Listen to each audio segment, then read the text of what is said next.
ការបង្ខំឲ្យធ្វើការជាទម្ងន់នៃរបបខ្មែរក្រហមក្នុងរយៈពេលដឹកនាំដ៏ខ្មៅងងឹតនៃរបបកម្ពុជាប្រជាធិបតេយ្យគ្មានប្រជាជនខ្មែរស្លូតត្រង់ណាម្នាក់រួចផុតពីការបង្ខំឲ្យធ្វើការងារនោះឡើយតួយ៉ាងក្មេងៗដែលមានអាយុក្រោម14ឆ្នាំគឺត្រូវទទួលរ៉ាប់រងនៅភារកិច្ចមួយចំនួនដូចជាដើររើសអាចគោដើរកាប់និងប្រមូលរុក្ខជាតិលាមកមនុស្សសម្រាប់ទុកធ្វើជីនិងជញ្ជូនអាវុធទៅសមរភូមិជាដើម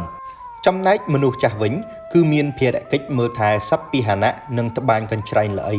រួមជាមួយនឹងការបីបាច់ថែរក្សានៅក្មេងៗតូចៗដែលឪពុកម្ដាយរបស់ពួកគេត្រូវបានបង្ខំនិងបញ្ជូនជារៀងរាល់ថ្ងៃឲ្យចេញទៅធ្វើការជាទម្ងន់ចំពោះក្មេងៗវ័យជំទង់ដែលមានអាយុចាប់ពី14ឆ្នាំឡើងគឺត្រូវបានបង្ខំឲ្យធ្វើការធ្ងន់ធ្ងរលំបាកលំបិនដូចជាជីកប្រឡាយឬអាងស្តុកទឹកលើកទំនប់ទឹកកាប់ឈើធ្វើផ្ទះរៀនព្រៃដើម្បីយកដីធ្វើស្រែចម្ការនិងដាំស្រូវជាដើមក្រោមការដឹកនាំនៃរបបតិរាជានេះប្រជាជនស្លូតត្រង់កម្ពុជាតែងត្រូវបានបង្ខំឲ្យធ្វើការជាទម្ងន់ច្រើនជាង12ម៉ោងក្នុងមួយថ្ងៃនិងត្រូវធ្វើពេញ7ថ្ងៃក្នុងមួយសប្តាហ៍ដោយពុំមានថ្ងៃឈប់សម្រាកណាមួយឡើយបន្ថែមពីនេះប្រជាជនទាំងឡាយក៏ពុំទទួលបាននៅអ្វីសម្រាប់ហូបចុកគ្រប់គ្រាន់នោះដែរនៅតាមសហគមន៍មួយចំនួនប្រជាជនតែងត្រូវបានបង្ខំឲ្យក្រោកទៅធ្វើការតាំងពីព្រលឹមស្រាងៗនិងបន្តធ្វើរហូតទាល់តែដល់ពាក់កណ្ដាលយប់ជ្រៅប្រសិនបើថ្ងៃនោះជាថ្ងៃដែលមានខែភ្លឺល្អ